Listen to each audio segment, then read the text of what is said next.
Por eso es una transición. Ya no son subsistemas, son fases. Porque son momentos del proyecto. Acá no, acá operativamente son partes que yo tengo que hacer del proyecto. Y que justamente esas están involucradas, ¿no? Acá no, acá son momentos. Y ahí marca la diferencia. Lo que después marcó la diferencia también con el PMI y después marcó la diferencia con el tema del Lean también, que son también como fases, ¿no? Ya no son como subsistemas, ¿no? Entonces, y otras que tienen que ver, digamos, con el tema de duración y tiene que ver también con un tema presupuestario, ¿no? Necesitamos unos 40 minutos para poder explicar bien esto. Ya tenemos el tiempo de todo, así que nos quedamos. Nos quedamos. Muy bien. Entonces, fíjense, estos 4 momentos que tienen ahí, la parte corporativa. La parte corporativa es una parte empresarial, ¿no? Que tiene que ver con todo lo que son administración, gerentes de proyectos, etc. Muy bien. Tenemos la parte de dirección. La parte de dirección es la parte que lidera. Son las personas, grupos humanos, acciones que tienen que desarrollarse, pero desde el punto de vista del liderazgo, ¿no? La gestión, que no es una administración, sino que se incorpora un poco la innovación, la creatividad, para poder generar o mirar en el momento que lo necesite el mercado. Acordémonos que esto es para administrar proyectos, no es solamente para administrar proyectos de construcción, no, es para administrar proyectos, ¿correcto? Que se puede utilizar también para proyectos de construcción, obviamente. Entonces, esta parte es la parte de gestión. Y al final, la parte de gestión se puede utilizar también como la parte de los procesos, ¿no? Si estuviéramos acá, la parte de los procesos. La parte de las finanzas, la parte de los clientes, la parte de los procesos. Y luego tenemos la parte de los productos terminados. Parte de los productos terminados, parte del aprendizaje. Me quedo con un know-how. Y ese know-how lo aplico en la otra fase, en la otra parte del proyecto, o en el siguiente ciclo de producción, dependiendo de qué proyecto estoy haciendo.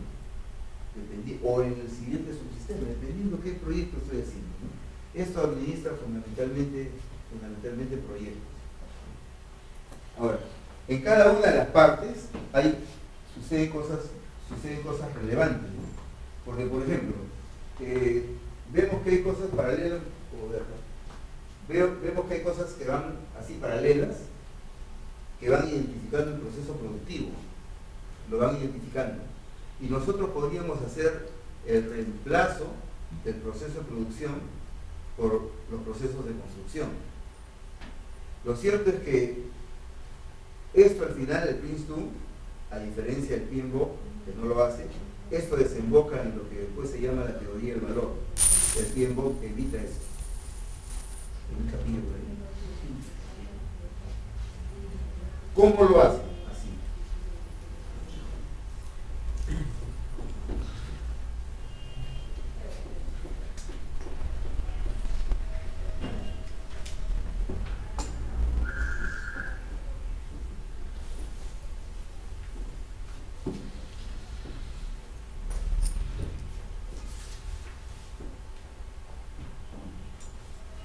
¿Cómo lo hace así?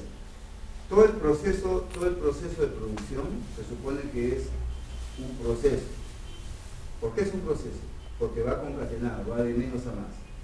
Y el proceso, a diferencia de cualquier procedimiento, es irreversible. El proceso es un proceso continuo, no hay marcha para atrás, va hacia adelante. Pero hay algunas actividades en la dirección que son actividades de apoyo, que van paralelas a todo el proceso de producción, pero toma su relevancia en función a líderes o a personas que se están responsabilizando por cada parte del proceso. Entonces yo tengo una cosa así. Si esta es la flecha de Porter de valor, yo tengo una cosa así. Acaba el proceso de producción, proceso productivo, que va concatenado, es irreversible, y acaban actividades de apoyo. Actividades de apoyo. Estas actividades de apoyo apoyan toda la parte del proceso productivo. Y acá está desde la entrega de terreno hasta la entrega de la obra. y se supone que todo esto va a generar valor. Y acá está todo el proceso productivo, todas las partidas, obras de concreto simple, todo, hasta la entrega de la obra. Sin embargo, acá van todas las actividades que van de apoyo, la parte administrativa, la parte de gerencia, la parte de finanzas, la parte de logística, todos son actividades que apoyan la actividad productiva. Esta es la teoría del valor. ¿Qué pasa con esto? Tengo lo mismo. Acá tengo procesos de producción y acá tengo líderes que apoyan el proceso productivo. Esa es la primera parte, está acá.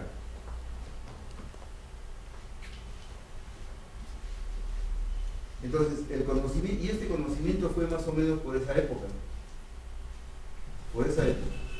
Y esto se tradujo en el tema del sistema Prince2, porque es un sistema apoyado por líderes. Entonces, cada vez que yo tengo el proceso productivo que va caminando hacia el producto terminado, tengo líderes que van apoyando en la dirección, así dice corporativo y después dice dirección, que van apoyando el proceso productivo. Lo que significa que cada vez que yo estoy haciendo los procesos de producción, tengo personas que están garantizando que eso sea posible. Y esas personas que garantizan de que todo el proceso productivo es posible, están relacionados con un director o jefe de proyecto o gerente de proyecto, que es la parte corporativa. Así trabaja este Prince2, pero con 4 perspectivas. 4 perspectivas que las vamos a desarrollar hoy en la tarde.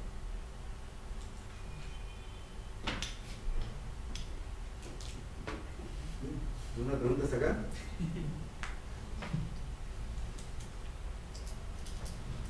¿Todo bien? Entonces nos vemos ahora. ¿A qué hora es? 12. El de 9 a 1 y de 4 a 1. Ah, hasta la 1, nos quedamos. Ah, ya yo dije hasta las 12. O si no, de 3 a 8, como el centro. Como quieran. Lo recupera, ¿eh? Ah, ya, yo pensé que era hasta las 12. No, hasta la 1. Ah, ya, entonces seguimos. ¿Por qué seguimos? No, pensé que era hasta las 12.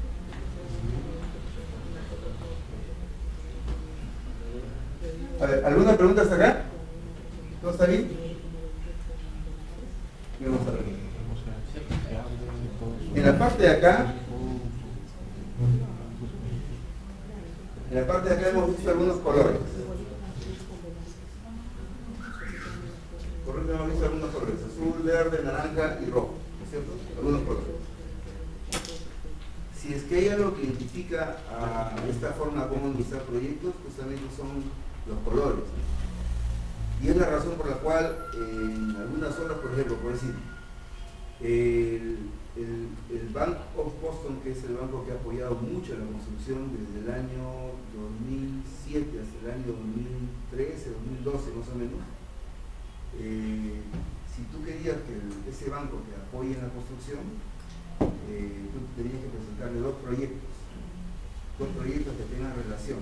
Te presentabas un proyecto inmobiliario y otro que tenga relación con las utilidades, reinviertas al segundo proyecto para dar continuidad y sostenibilidad a un proyecto de inversión, ¿no? Esa es la primera característica. La segunda característica o exigencia es que tú estés en un sistema de gobierno corporativo. Trates bien a tu gente, pagues tú las planillas, no hagas San Francisco, facturas que vean, todo está de acuerdo y pagas tus impuestos.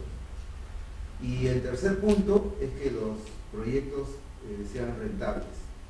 Y te solicitaba que el valor actual neto sea por lo menos 0.5 la inversión.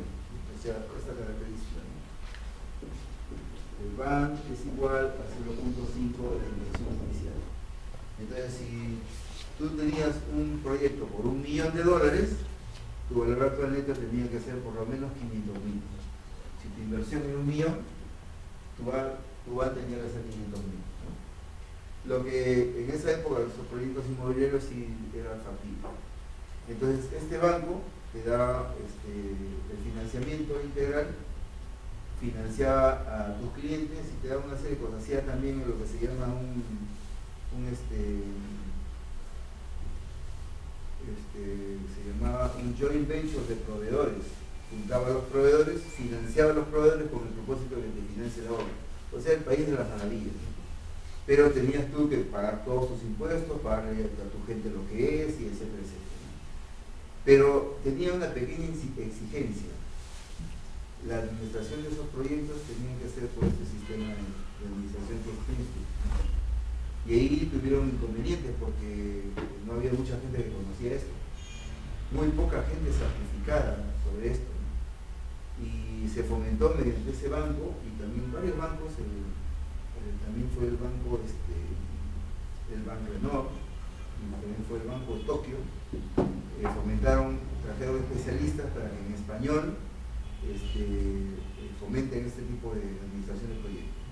Y resulta que había en las obras, así como tenemos nosotros las bandas de peligro, que son amarillas con negro, entonces se trajeron de Chile bandas de color verde, de color azul, de color naranja y de color rojo.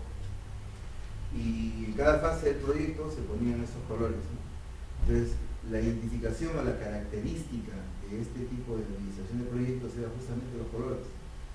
Y en cada momento que hacías tú una operación, o sea esta, menos de corporativa, sino sea de dirección, sea de entrega, o sea de gestión, tenías los colores que identificaban. Y los colores en cada momento justamente están acá, los verdes, los naranjas, los rojos, etc. Y te das cuenta que fácilmente los puedes identificar.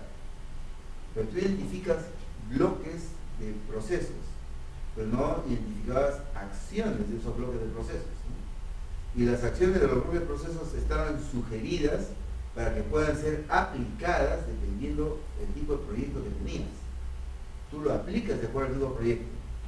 Y ese es un asunto fundamental y diferente en el conocimiento que se está transmitiendo hasta las plantas, porque veníamos de algo muy cuadriculado que es la ruta crítica, algo que también era cuadriculado, que es la cadena crítica, pero no tan cuadriculado porque ya por lo menos había un cambio. El tema de los buffers, por ejemplo, identificaba algo subjetivo y que se daba de manera objetiva en cuanto tú hacías un estado de ganancias y pérdidas. Cuando hacías un estado de ganancias y pérdidas, que es un tema contable evidentemente, ahí veías que eso se traducía en valor y podías exponer cuántos días de ahorro es esa cantidad de valor. Ese es un buffer. Entonces, ese era lo diferente. Y cuando llega esto, llega que acá está el concepto, aplícalo de acuerdo al tipo de proyecto que tengas. No decía el tipo de obra, al tipo de proyecto. Y era tan sencillo como manejar, por ejemplo, las cuatro perspectivas y manipuladas por las formas como se trabaja, dependiendo del proceso de producción del proveedor hacia el cliente, con productos terminados. Entonces, ¿cómo identificar qué tengo que hacer en cada parte? Había un esquema, solamente un esquema de color. Y ese esquema de color está acá.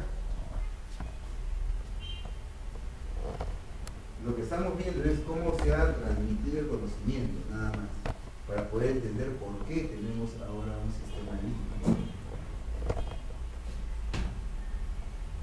Entonces ahí, por ejemplo, dicen, los elementos de color azul se ejecutan una sola vez. Por ejemplo, todos los elementos de color verde se ejecutan solo una vez, pero por fase, ¿no? Por ejemplo, todos los elementos de color naranja se pueden ejecutar varias veces en una fase, por ejemplo, y así. Entonces tú dices, ahora yo tengo una obra civil. Mi obra civil es, no sé, de repente voy a hacer una línea de conducción. Una línea de conducción. Estoy sacando acá, desde un puquio, estoy llevando acá una línea. Y estoy generando acá diferentes válvulas contra presión para evitar el golpe de ariete, etcétera, etcétera. Ese es mi tipo de obra. O si no, estoy haciendo una edificación, estoy haciendo casas, estoy haciendo razón de 5 casas al día, con utilidad limitada. O estoy haciendo, por ejemplo, un canal, o una carretera. Tú lo aplicas ya, dependiendo del tipo de obra que tengas, pero tendrías que tú definir de manera clara cómo es el sistema PRINCE2. Y ese es un sistema que está muy bien ordenado. Está muy bien ordenado. Se ha clasificado bien todas las partes que se tienen. Por eso es que se dice que PRINCE2 compite con el PMI. El PMI es el PMBOK, ¿no? O el PMBOK, como sea. pero y tiene una forma como administrar el proyecto.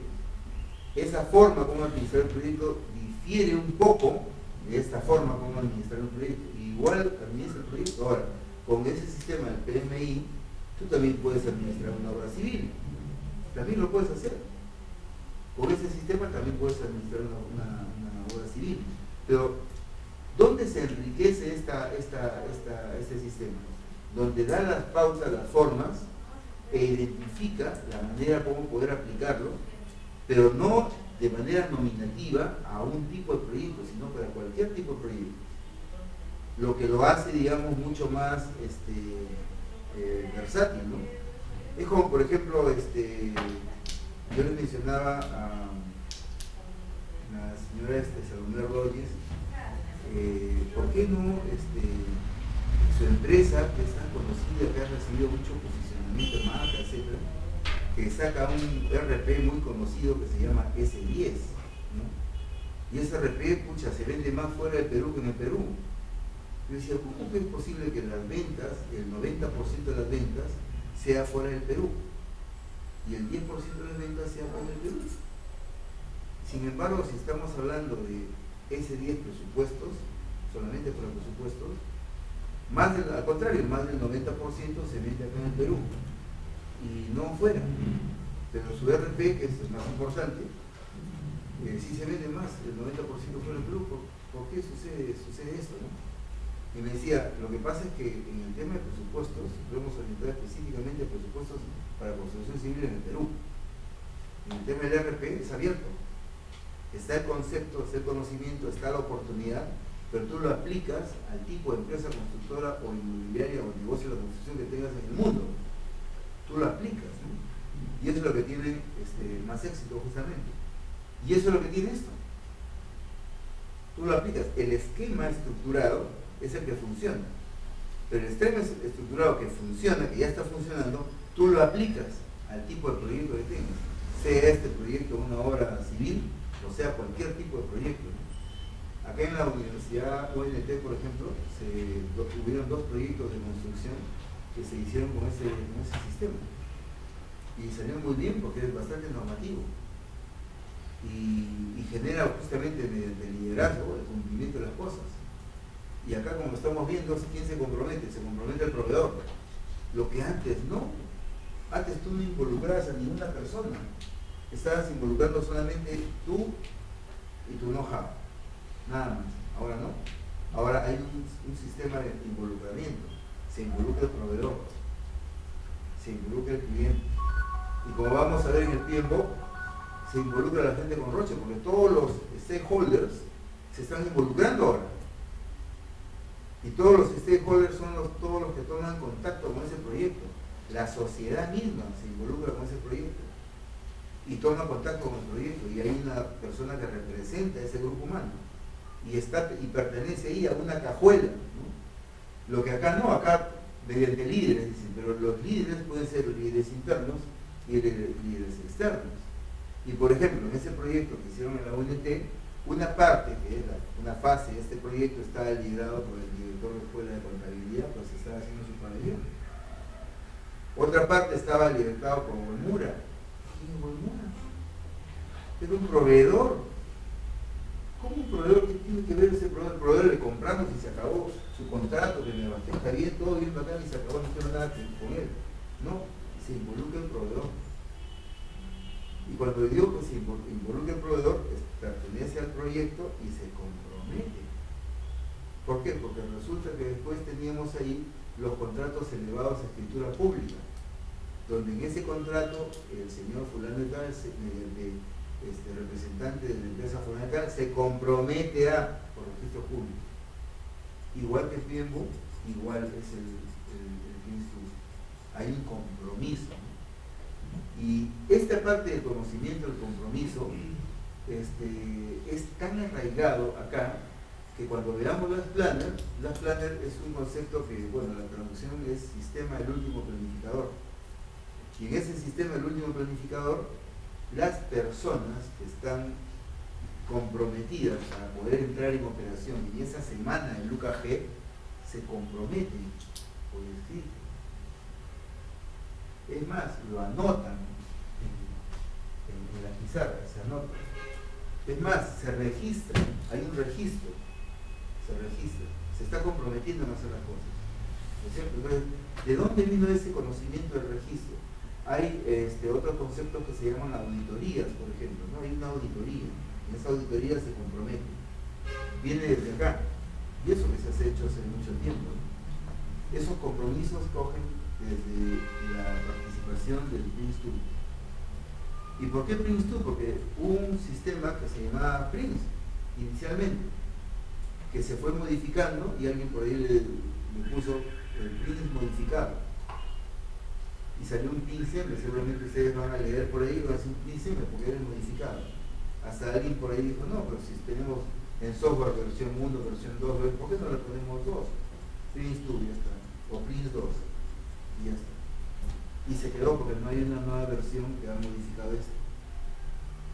Hay aplicaciones, ¿no? O sea, tenemos el conocimiento, tenemos el concepto, y luego tenemos la aplicación, cómo se aplica esto a diferentes tipos de proyectos. Pero el concepto que quiero rescatar es este, ¿no? Primero, se determinaron perspectivas de trabajo, así como el Balance Scorecard, que tiene 4 perspectivas: financiera, no sé, clientes, procesos y aprendizaje.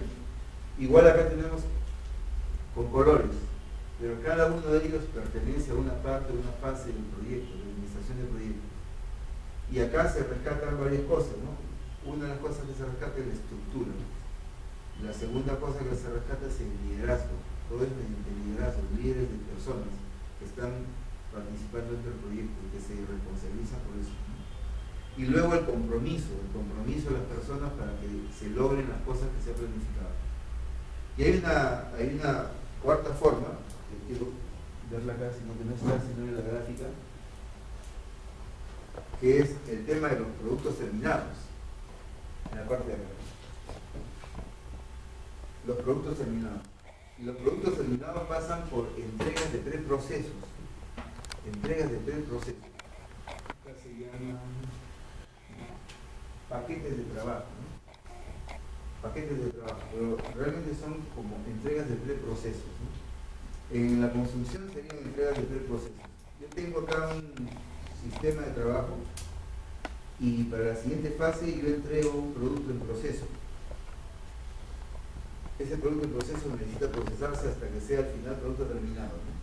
Pero lo cierto es que cuando estamos trabajando, estamos viendo esto desde el punto de vista de paquetes de trabajo, son como si fueran órdenes de producción. Y eso lo podemos trabajar o en una línea de producción, ¿no? O en una línea administrativa también. En una línea de producción es más fácil porque yo termino el aparejo, yo termino la mampostería o termino, no sé, el asentado de muros, ¿no? Y después hago el tarrajeo, después hago un enlucido, después hago la pintura, ¿no? Estoy en la línea de producción.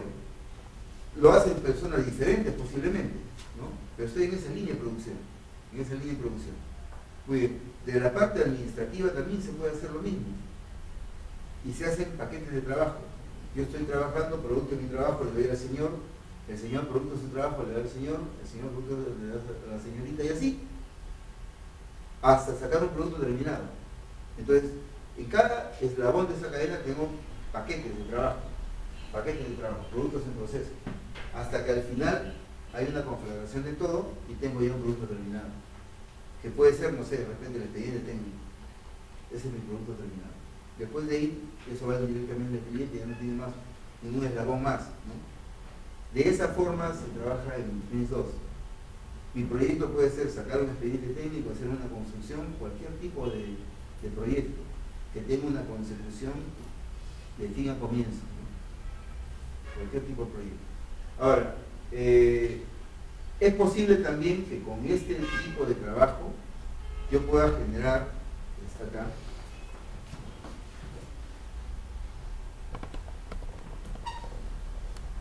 yo pueda generar una jerarquía, ¿no? Tenemos acá los niveles, ¿no? El nivel corporativo, que es el nivel de administración de proyectos, hay un gerente de proyectos, proyectos tiene que hacer la coordinación con otro gerente de proyectos y así, pero eso depende de la importancia. Por ejemplo, vamos a suponer que tenemos un proyecto de construcción y ese proyecto de construcción es un proyecto de construcción de un módulo de viviendas. Es un edificio 4 viviendas que es un módulo, hay otro edificio 4 viviendas que es otro módulo, es decir. Entonces yo puedo tener un gerente de ese proyecto, por fin, el gerente de ese proyecto es el módulo nada más. O puedo tener un líder operativo de ese proyecto, lo que le estoy bajando de nivel. ¿Correcto? Por ejemplo, yo puedo tener un gerente de proyectos acá, en este módulo, y puedo tener un gerente de proyectos acá en el otro módulo. Tengo 2 módulos más, tengo 4 gerentes de proyectos. Esos gerentes de proyectos responden a otro gerente de proyectos. Ese gerente de proyectos puede, conjuntamente con otro gerente de proyectos que está haciendo lo mismo en otra ciudad, responden a otro que es arbolítico. Es arbolítico. Es como si fuera un organigrama. Ese es el nivel corporativo. El nivel corporativo es un nivel estratégico, donde ahí no se hace ninguna programación, ahí se hace planificación. Por eso hay que poner claro esto, ¿no?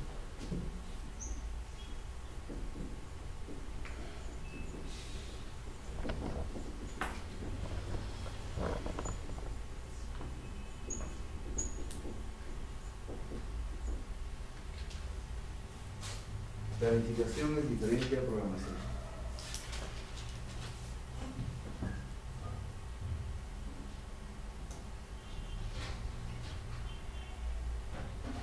¿Dónde está la diferencia entre planificación y programación?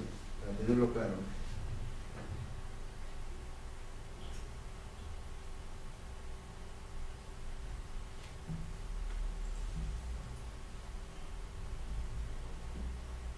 ¿Dónde está la diferencia entre programación y programación? Por ejemplo, si es que yo digo, vamos a suponer que yo digo, el día sábado nos vamos a reunir a las 10 de la noche en AMA. ¿Esa es programación o planificación? Planificación. Es una cuadra malita, pero digamos que es planificación o programación. Planificación, ¿por qué? Está basada en la estrategia. Porque no tiene personas. No tiene materiales, mano de obra, equipo, herramientas. No tiene recursos. Entonces, esto de acá es una estrategia.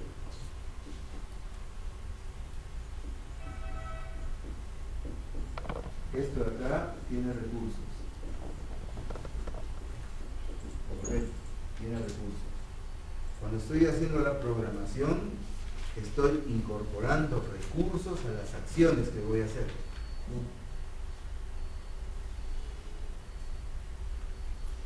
Cuando estoy haciendo planificación, estoy determinando acciones mediante intereses que quiero lograr. Acá me interesa el logro de algo. ¿Qué tengo que hacer? El qué es la estrategia. Acá no. Acá es un tema táctico operativo. ¿Cómo lo tengo que hacer y con qué? Que es la programación. ¿Cómo, con qué? Entonces ahí está saliendo quiénes lo van a hacer, cuánto va a costar, cuándo lo van a hacer. No puede ser para siempre, ¿no?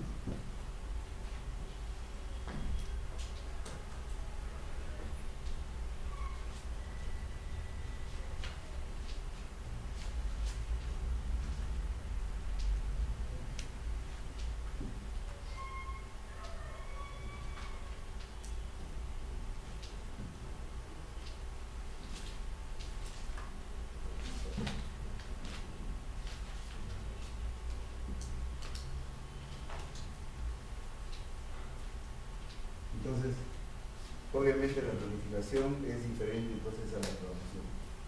Primero planificamos y luego programamos. Lo cierto es que acá en este tema de Prince2, la parte estratégica es la base, pero la dirección se está tomando de acuerdo al proceso de producción.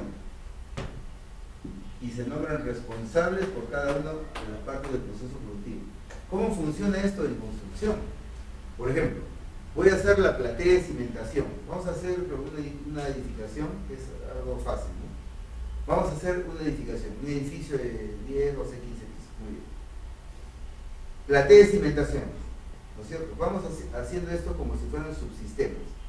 Si esto fuera, digamos, con muros de utilidad limitada, yo haría las fases de esta manera. Tengo la platea de cimentación, todo lo que son concretos, muros y techos, dependiendo del proveedor de encofrado, digamos uno. Entonces tengo un líder para lo que es la platea de cimentación. Tengo un líder, una persona que es distinta a la persona que se va a responsabilizar por todo lo que son muros y techos. Tengo después instalaciones. Tengo otra persona que lidera la parte de instalaciones. Mejor dicho, es como si fuera un nuevo residente que ve solamente esa parte y se dedica solamente a verificar y monitorear esa parte. Ese es el líder. Después tengo otra parte que es, por ejemplo, los acabados, que bueno, entra después, ¿no? Que son los acabados, ¿no? Que entra después. Pero en simultaneidad yo diría que entran entre la platea, los muros y techos y las instalaciones casi simultáneamente. Entonces, esos son los líderes que en cada parte de las fases del proyecto van a comenzar a responder sobre la parte operativa, porque ellos ya forman parte de la programación. Cuando yo nombro, por ejemplo, en la parte corporativa, a quiénes van a ser los líderes que se van a comprometer a desarrollar la parte de producción dentro de todo el sistema concatenado productivo, ahí estoy ejerciendo el primer nivel. Pero los que ya toman la dirección o van a liderar la parte ya operativa, la parte que se va a ejecutar, eso estamos entonces al segundo nivel. Las acciones, corporativo, la dirección, la gestión. La gestión son las acciones propiamente. Cuando entra, por ejemplo, ya todo esto, entra la logística, ahí estoy hablando ya del tema de gestión. Ya cuando se programan los recursos que se van a aplicar en el teatro de operaciones para que esto pueda ser como consecuencia un producto terminado. Ese es el tema de gestión. El grueso, mejor dicho, de toda la parte operativa está en el tema de la gestión. ¿Y qué se gestiona? Se gestiona el inicio de una actividad, se gestiona el proceso de la actividad y se gestiona el final de la actividad. Entonces, al gestionar el inicio de esta actividad es como si fuera una tarea. Inicio y final. Al generarse el inicio de esta actividad hay que garantizar de que la finalización de la anterior esté concluida. Eso significa que no tenga ninguna demanda, que no tenga algo por concluir, por terminar.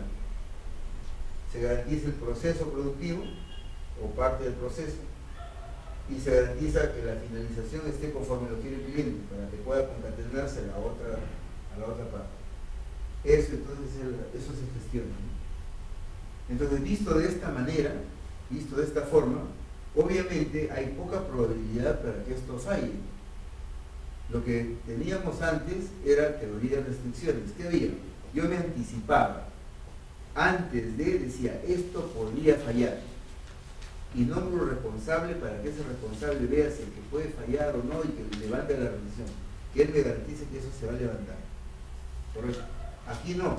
Aquí tengo un líder que se supone que ese líder conoce más de todos respecto al proceso productivo que se va a responsabilizar. Corporativamente yo converso con los líderes y los líderes ven operativamente la gestión. Entonces, en la gestión acá se está garantizando paso a paso de que no suceda nada, de que no haya inconvenientes, que no haya crisis, problemas, que no haya. Esa es un poco la diferencia con la cadena crítica, que era aplicar teoría de restricciones mediante subsistemas, ¿no? Entonces, digamos, esto como que mejoró la forma como se concebía un proyecto con cadena crítica. Pero también fue más heterogéneo en el tema de la oferta, porque podía sacar hacer cualquier tipo de proyecto. En cadena crítica también. Pero acá, digamos, podrías hacer cualquier tipo de proyecto desde el punto de vista esquemático, ¿no? O estructurado, ¿no? Y luego al final tenías las entregas, que las entregas no necesariamente eran productos terminados, sino podrían ser productos en proceso que van de un eslabón a otro en la cadena productiva. Eran las entregas. Ahora, acá dice, es un proyecto, es un brief. ¿Qué es un brief?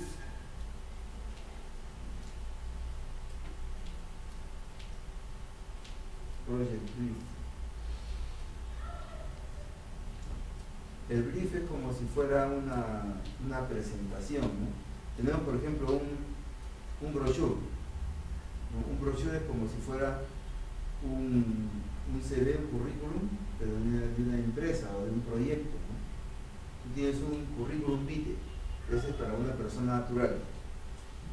Para una persona natural. Esa persona natural tienes para una persona jurídica, ¿no? Tienes un brochure.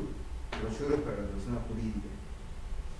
Entonces, ¿tú qué pones en el currículum vitae personal? Tú pones, nací, tu hoja de vida exactamente, nací tal fecha, fui al cole, ¿no? Tengo esta experiencia y todo. Tú pones eso, para que la gente te conozca de manera individual, sepa tu potencial individual, dependiendo de qué es lo que quieres proyectar. Una empresa jurídica hace lo mismo con un brochure. Hace un brochure y también dice, nosotros somos fulano de tal, estamos en el mercado de tal fecha, nuestro mercado es fulano, nuestros productos son así, así hacemos el producto, nos encuentras en tal sitio. Ese es un brochure. Pero tú cuando haces lo mismo para un producto o para un servicio, es un brief de un producto. Lo mismo. Nací, fui al cole, hago esto, tengo tanta experiencia. Imagínate que eso mismo, pero para tu producto o tu servicio. Obviamente tú estás haciendo tu currículum vitae en función a que tú quieres proyectar algo. ¿Cómo quieres que te lean ese proyecto, ese CV? ¿No? Y te orientas más o menos a un mercado, al mercado laboral que tú necesitas estar, etc., ¿no? Te orientas, ¿no? Lo mismo hace una empresa se orienta a un mercado. Imagínate un producto tiene que tener la accesibilidad de ese mercado. Entonces, ahí ya no se llama ni brochure, ni se llama curriculum vitae, sino se llama brief. Entonces, cuando es de un proyecto, es todo lo que contiene ese proyecto. ¿Y ese proyecto qué contiene?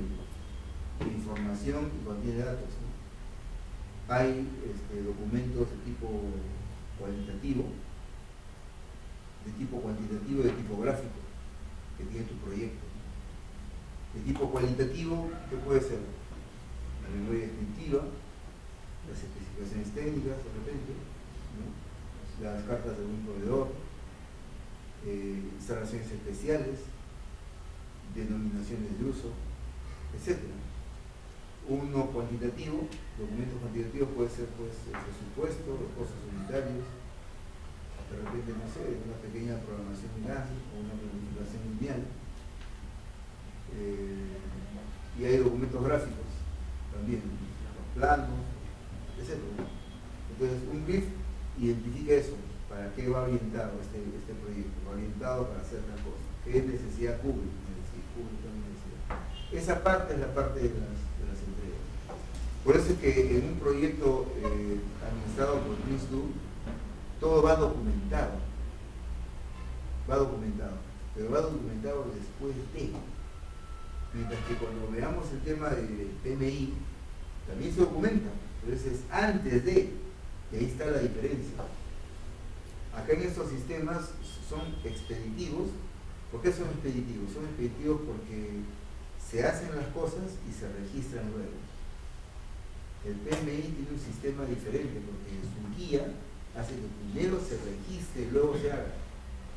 Tal es así que necesita niveles de autorización. Necesita determinar autonomías. Acá no. Acá las autonomías están dadas antes de la gestión. En el PMI no. El PMI está después de. vienen las autonomías. Autonomías, autorizaciones, firmas, documentos, etcétera, salvoconductos, todo eso va después. Se registra todo y después sale eso. Acá no, acá lo hacemos mediante líderes. Uno de los líderes son responsables. Toman la decisión, se ejecuta, pero luego se registra. Al final se está registrando. Y se registra todo. Expedir el proyecto, ahí está.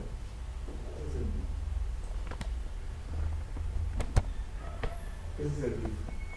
Entonces, hasta este nivel, lo que se estaba haciendo era que se estaba dando mayor celeridad al trabajo. Se le da mayor celeridad. Además de eso, se le estaba dando mayor celeridad y se le está dando mayor compromiso a las personas que están ahí comprometidas, ¿no? La redundancia. Además de eso, se le estaba dando mayor formalidad. Mayor formalidad. Se decía, por ejemplo, que los proyectos que se hacían, sobre todo en construcción, con ruta crítica y con cadena crítica, no quedaba ningún registro. Y efectivamente, pues no quedaba, nadie te exigía nada, excepto por ser una obra pública que te exige una ley, ¿no? Tienes que hacer la liquidación de la obra, y la liquidación de la obra hasta porque el compromiso, el costo directo estaba cubierto. Te había comprometido como si respondías mediante la carta fianza, ya estaba. Y listo. Liquida la obra, ¿no? Pero esta forma de administración no se quedan en la liquidación, se quedan en el cierre. Y hay una diferencia bastante clara entre la liquidación y el cierre, ¿no? Porque nosotros, por ejemplo, en las obras, vemos la liquidación de las obras, la liquidamos la obra liquidada, listo, se acabó. A fin de año, una obra que la hemos liquidado con utilidades, a fin de año vemos que esa obra perdió plata. Y la mala noticia la da la contadora. Y dice, señor, ¿sabe qué? ¿Se acuerda de la obra? Sí, perdimos plata. ¿Qué? Si estamos en marzo del siguiente año, a la hora que pagamos impuestos, sí, es que recién saco la contabilidad. ¿Por qué? Porque no cerraron el proyecto, liquidaron la obra nomás. Hay una diferencia entre cerrar un proyecto y liquidar una obra. Y esa diferencia es plata. Porque si fuera solamente una palabrita, un sello, cumplir con la SUNAT, ni siquiera estuviéramos conversando. Pero acá estamos hablando de ganar plata. Entonces, estos tipos de administración de proyectos cierran el proyecto, ¿no? Primero, en el caso de construcción, primero liquidan la obra y ahí nomás cierran el proyecto. En el PMI vamos a ver también lo mismo, que toda la documentación está tan al día que entre el cierre del proyecto y la liquidación de la obra puede haber pues una semana o 10 días, no hay más tiempo, ¿no? Acá no, acá liquidamos la obra, es más, la liquidamos en un mes de repente, liquidamos la obra, nos demoramos un mes para liquidarla y cerramos la obra todos los febreros o marzos del siguiente año. ¿Cuándo? Cuando pagamos impuestos a la renta.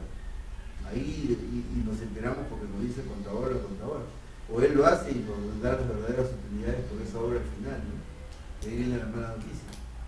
Pero lo cierto es que este tipo de administración de proyectos está tan bien documentado, que se hace después de la ejecución, después de la toma de decisiones, que la diferencia de tiempo es bastante corta realmente, entre liquidar y cerrar.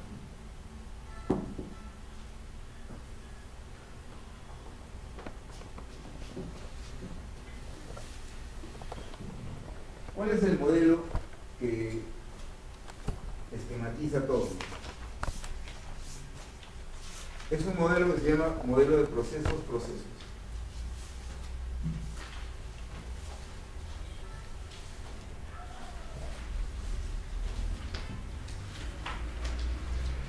En este modelo de procesos,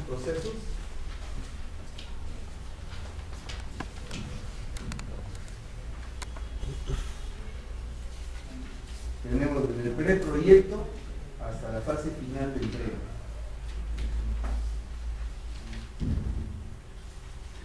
Y fíjense cómo es el tema esquemático. El tema esquemático es, tenemos acá el preproyecto o el anteproyecto, tenemos la fase de inicio, la fase de entrega subsiguiente y la fase final de entrega. Y se esquematiza así porque se supone que esta es una parte del eslabón de toda la cadena que va en seguimiento, concatenada, ¿no?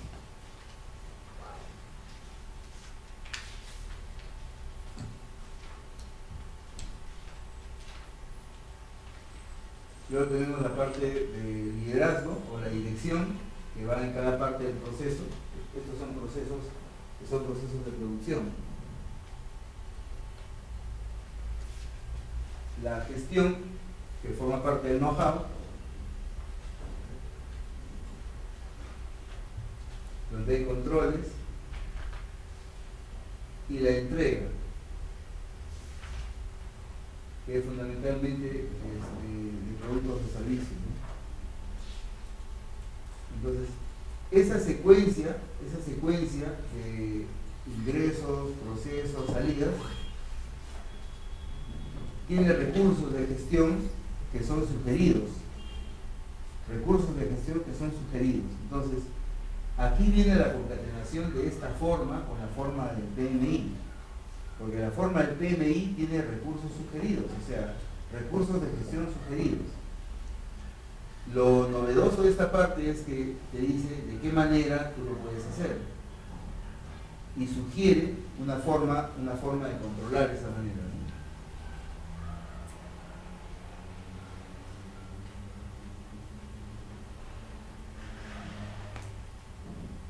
Y estas son algunas de las sugerencias.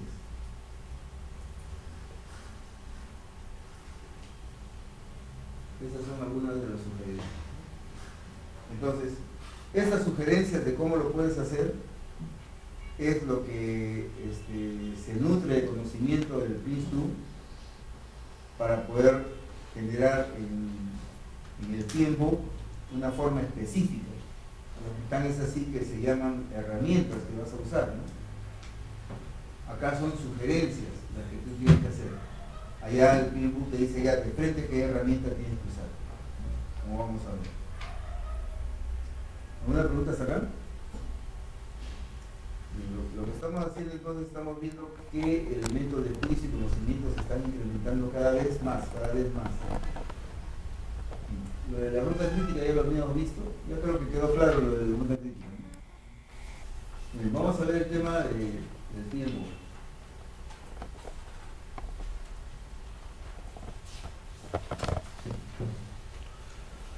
El PMI, que es el Project Management Institute, que tiene un capítulo peruano en Lima,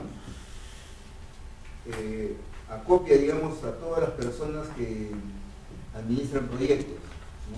Todas las personas que administran proyectos acopian en esa institución y permanentemente están a la búsqueda de nuevas formas como administrar mejor un proyecto, ¿no? Tan es así que hay una forma para administrar cualquier tipo de proyecto y hay una forma específica para administrar un proyecto de construcción.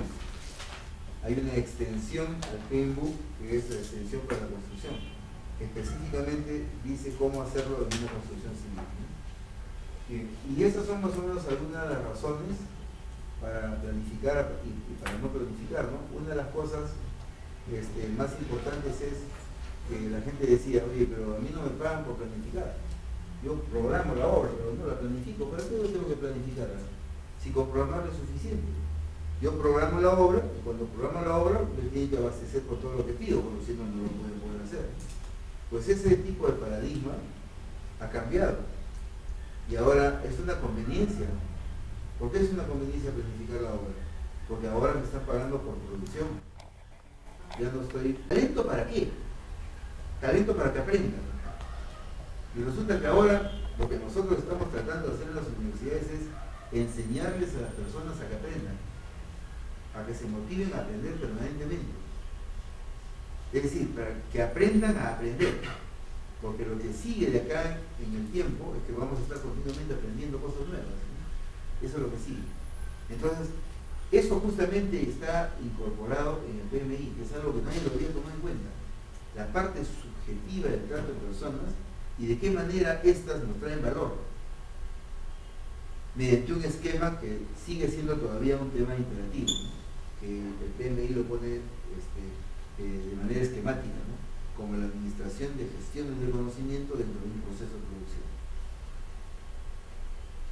Y eso, según el PMI, dice que el gerente de proyectos que tenga, digamos, estas habilidades, eso va a traer como consecuencia que tenga más alta probabilidad de éxito, ¿no? Eso es lo que dice el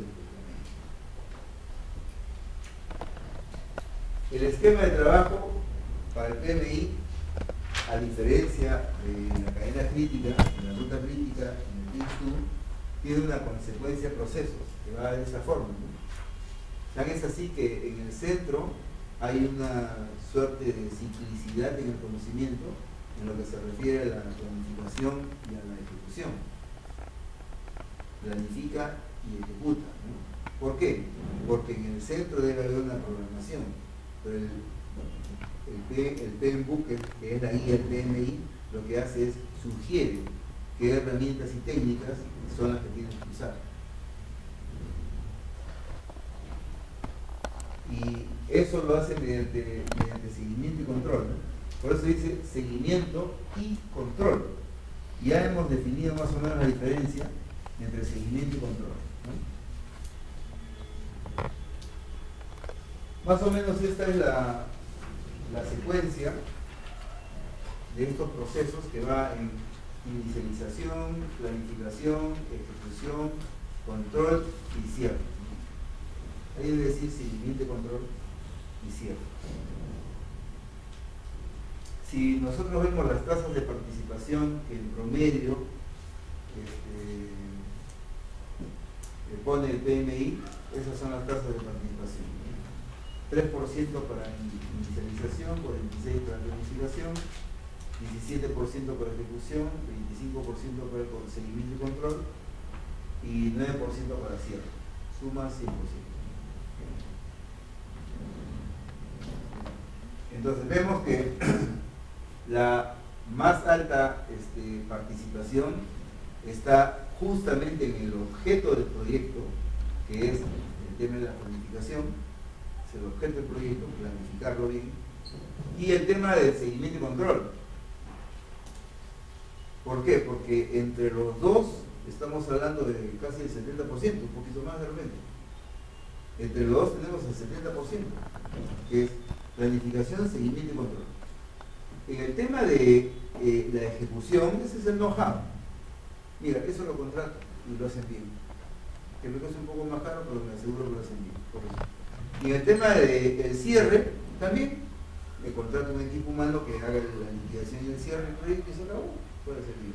Pero cuando estoy hablando de planificación, cuando estoy hablando de seguimiento y control, eso tiene que ser quien se interesa por la rentabilidad. Ahí tenemos una tasa de participación del 70%, que es la más alta.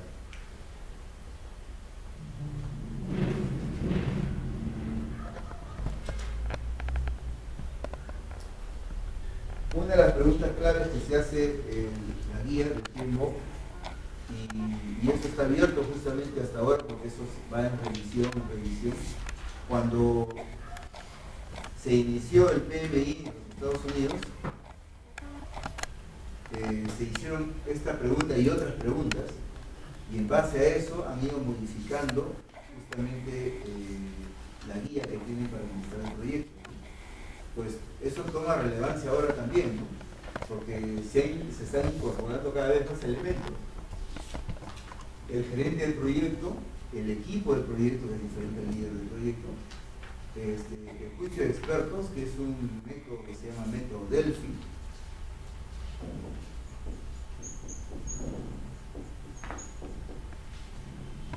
o método de juicio de expertos, como se dice, y los stakeholders, ¿no? Los stakeholders también, que son los involucrados.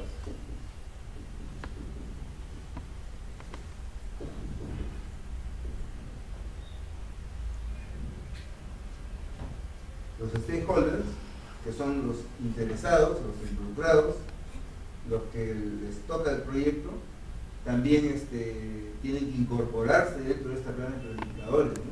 Tienen que planificar.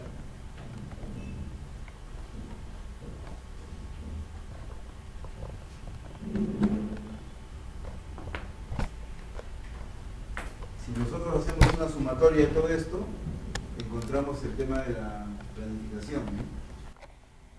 Y la planificación tiene dos momentos, ¿no? El momento de cómo encontramos la situación, o cuál es la situación actual, o la línea base, y luego cuáles son las alternativas o contingencias que podríamos tener en el tiempo, ¿no? Que son los planes subsidiarios, los planes de contingencia, que son subsidiarios. ¿Qué pasaría si aplico esto? ¿Qué pasaría si aplico lo otro? Esa es la pregunta que se hace el PMI. Y obviamente tiene relación con algunas fases del proyecto, que en el caso, por ejemplo, de construcción, tiene, digamos, esa forma, ¿no? Licencias, factibilidades, ¿no? Factibilidad puede ser, por ejemplo, factibilidad operativa, factibilidad eléctrica, sanitaria, etc. Entonces, un tipo de factibilidad.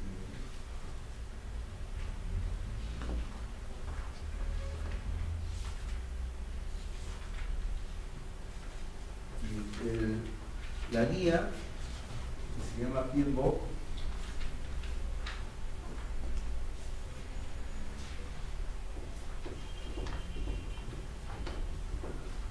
la guía incorpora de manera imperativa estos conceptos, ¿no? Tenemos acá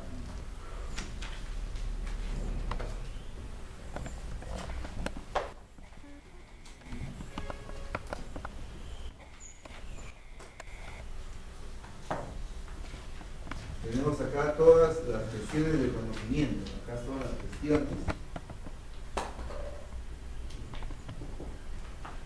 Gestiones de conocimiento.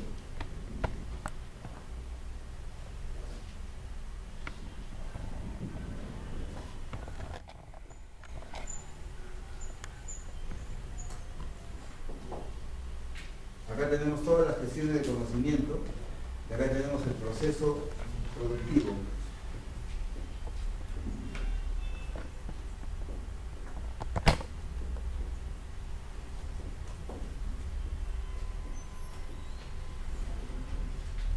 Y acá tenemos entonces inicialización, planificación, operación, seguimiento y control y cierre.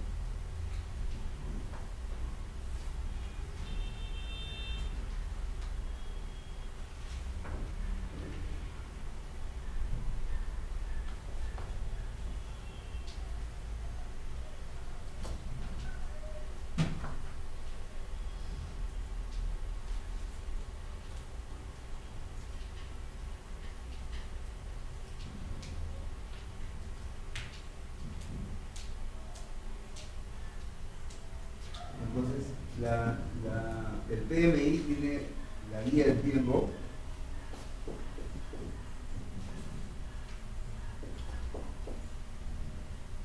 la guía del PMBOK, donde por un lado tiene todas las gestiones de conocimiento que son 13 gestiones, y por otro lado tiene el proceso productivo, que son 5 partes del proceso productivo.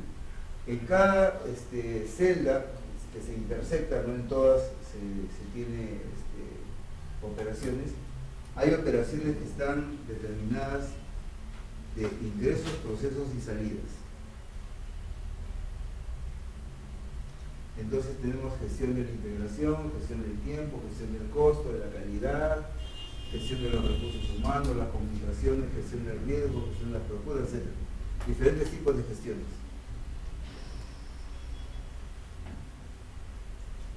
Estas, las que están acá, son las gestiones del conocimiento para cualquier tipo de proyecto. Estas que están acá, que son 9. Que de acuerdo a la nomenclatura que tiene la misma guía, parte desde 4. Pero es de acuerdo a la nomenclatura que tiene. Son 9. Es decir, si yo quisiera hacer cualquier tipo de proyecto que no sea construcción, tengo 9 gestiones del conocimiento que se aplican mediante estos procesos de producción. Pero si yo tengo un proyecto de construcción, a estas 9 gestiones de conocimiento le tengo que incorporar unas adicionales, que son estas.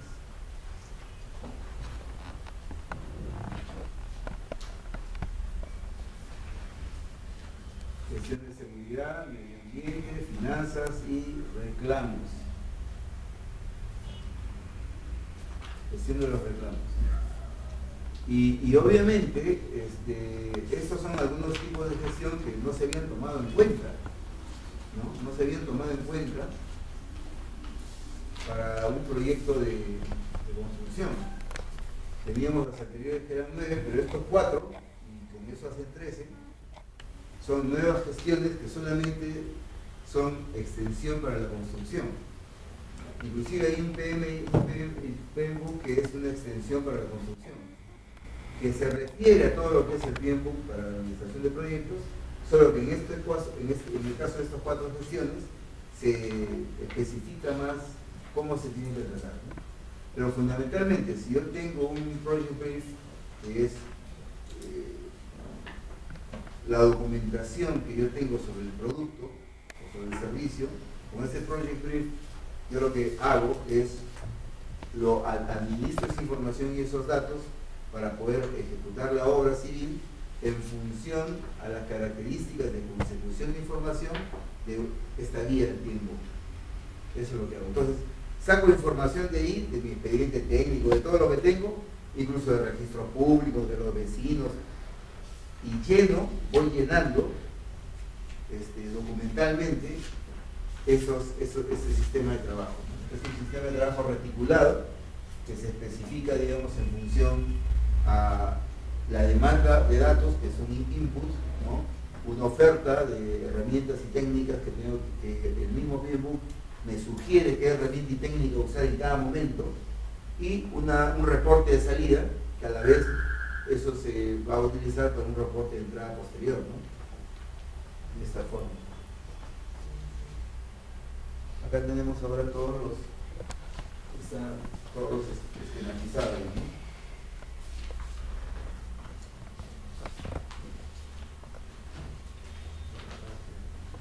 Por ejemplo, si yo quisiera hacer la gestión del alcance, tendría que primero recopilar los requisitos que están dispuestos ya en el tiempo. Me piden los requisitos, cojo la documentación, pongo los requisitos. Después definir el alcance. ¿Dónde está escrito el alcance? Memoria descriptiva. Voy a la memoria descriptiva, veo cuál es el alcance del proyecto, este es el alcance. Copio y pego el alcance. Muy bien. Después crear el EDT. ¿Dónde está el EDT? ¿Tiene el EDT? No, es el DLT. Es la estructura de división del trabajo. La estructura de división del trabajo es el EDT. Entonces, ¿dónde encuentro el EDT? Me encuentro en la planificación de la obra. En un Gantt me encuentro el EDT. Copio el EDT, pego el EDT, ¿no? Entonces, toda esta información que vemos acá, que nos sugiere para recopilarla para poder administrar un proyecto, sí la tenemos realmente, pero no la tenemos toda junta. La tenemos por acá, por acá, por acá, por acá. Por ejemplo, no sé, la gestión de recursos humanos. Dice, desarrollar el plan de recursos humanos. ¿Dónde encuentro eso? ¿Eso lo tengo? ¿Eso? Lo que me está pidiendo es el CAP.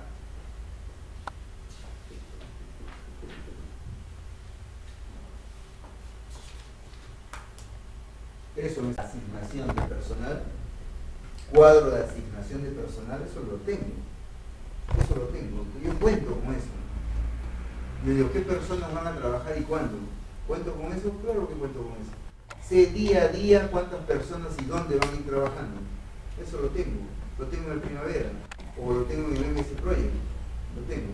A la hora que yo voy a ver, por ejemplo, el cuadro de disposición de recursos, ahí veo oficial, operario, capataz, todos, ingeniero, todos tengo ahí.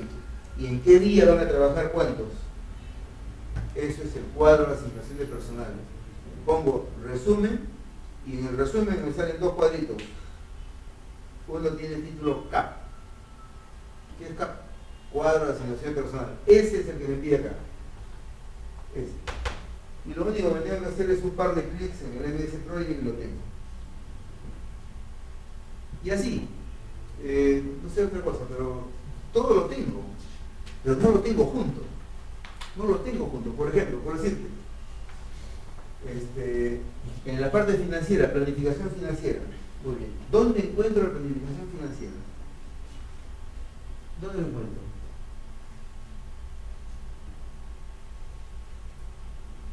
Muy bien, me consigo el teléfono del gerente financiero y le digo, señor gerente financiero, sí, soy Carlos Vargas.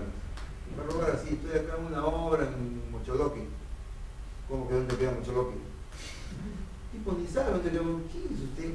Soy ingeniero residente aquí en Mocholoque. ¿Qué Mocholoque? Pata no sabe. ¿Quién es usted? ¿Es un marca? No, soy ingeniero civil, que usted me ha contratado, no sé.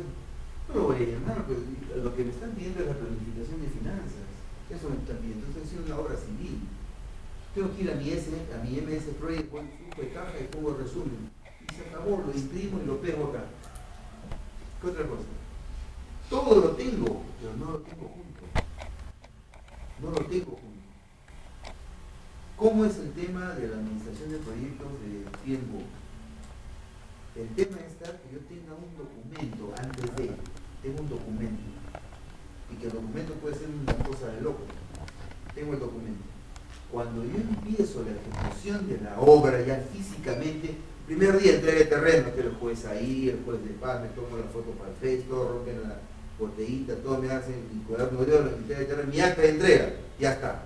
Ahora sí, se van todos los encorbatados, me quedo yo, la obra de la verdad.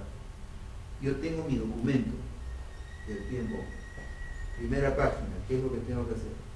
Todo está documentado, todo está documentado de conformidad a lo que yo he planificado hacer. Si por alguna razón pasan 2, 3, 4, 5 días, todo el documento, toda la información de avance, todo está bien documentado, lo voy poniendo ahí.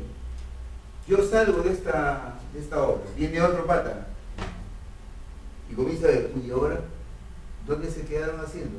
Cada vez que sucede lo que se llama en talento humano reenganche, cuando hay un reenganche hay un efecto negativo en la obra, en las utilidades, siempre. Esto dura 4 o 5 días, 4 o 5 semanas. ¿De qué depende? De la experiencia que tenga el ingeniero residente y el tipo de obra y de la cultura de la empresa. Depende de muchos factores. Y eso se dan casos de negocios, en escuelas de negocios. Hay muchos casos de eso, cuando hay un cambio.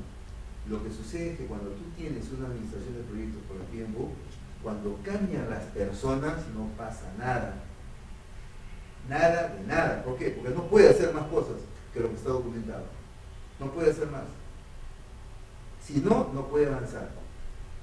¿Por qué? Porque tiene autonomías, niveles de decisión, niveles de autorización. Es un problema. Para una obra, por ejemplo, fast track, forget it. Olvídate, no apliques esta vaina para nada.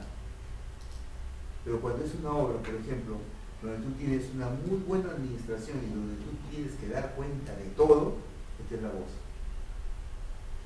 Los bancos, algunos bancos exigen que sus obras, cuando son por administración directa y cuando son a lo que se llama desembolso a libre disponibilidad, lo hagan así. Ah, claro, mosca, libre disponibilidad puedo hacer la plata lo que sea, sí. Claro, pero si estoy administrado por eso no puedo hacer nada. Obviamente, no puedo hacer nada, porque tengo niveles de autorización. Y en lugar que el cheque firmen 2, firman 3, que es complicadísimo. ¿No es cierto? Entonces, sucede que esto es para una administración muy bien detallada. Pero si tú quieres una obra que las cosas son para ayer, esto no podría funcionar si todos no están bien disciplinados. Si sucede una obra, por ejemplo, a mí me han comentado que las obras que se hacen por este sistema, pero que se utiliza un concepto que se llama just in time, sí funciona. Pero bueno, estamos hablando del extranjero, no en Perú. Utilizas just in time y utilizas PMBOK y funciona muy bien. Es que la gente está muy bien disciplinada. La gente está orientada al logro, al cumplimiento. Pero uno que te falle te detuvo todo, porque se convierte en cuello de botella. Y ese es el problema. Se detiene una hora, la obra se detiene tu costo indirecto y comienza a abrirse el caño de la utilidad. Entonces es un tema para pensarlo bien. Pero estas formas de administración son muy, pero muy eficientes. Cada vez hay más gente certificada acá en el Perú sobre el PMBOK. El Colegio de Ingenieros ha hecho el año pasado, me parece, un curso para la certificación de PMI. Y este fin de año es el tercer examen. En la primera promoción aprobaron como de cerca de 200, aprobaron 30. La segunda promoción de cerca de 100 y tantos aprobaron la mitad. Y el examen es en diciembre. No sé cuántos hay para esta tercera promoción, creo que 500. O sea, no porque tú pagas tus 700 o no sé cuántos, creo que son $700 ahora, antes de 500, vas a aprobar. No, pagas tus 700 primero y después te viene tu correo electrónico, tu línea, y ahí respondes. Y es un poco tranca, porque tú respondes, por ejemplo, la primera vez, yo me acuerdo que yo no estuve, pero me contaron que estaban en una casa, todos estaban con su laptop. Ya, enter, ya, la primera pregunta. Los 10 patitas que estaban ahí, todos eran exámenes diferentes. Y era por tiempo, pues tu primera pregunta es 5 minutos, la otra 3, la otra 15, la otra. O sea, cada examen es un examen nominativo para ti. Y es en base a un banco de preguntas que lo ha hecho una persona que se llama Michael Franklin, creo que se llama, que es un norteamericano, que tiene una base de datos. Y esa base de datos está relacionada con la base de datos de PMI México, que es el que nos da la certificación. Y ellos se enlazan en esa base de datos que se muera, pues. Y dice que hay como cerca de 100.000 preguntas. Entonces, aleatoriamente sale tu examen. Y es difícil que te tomen el mismo examen. Es difícil. O sea, que no porque pagas ya te dan su certificación. Muy bien.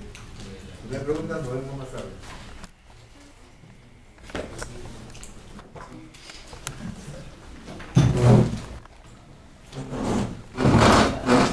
Pero dice, oye, pero si está escrito, acá dice tal cosa, y eso es esto. No, eso es esto de acá. Y uno entiende de una forma, otro entiende de otra manera, aun cuando está escrito.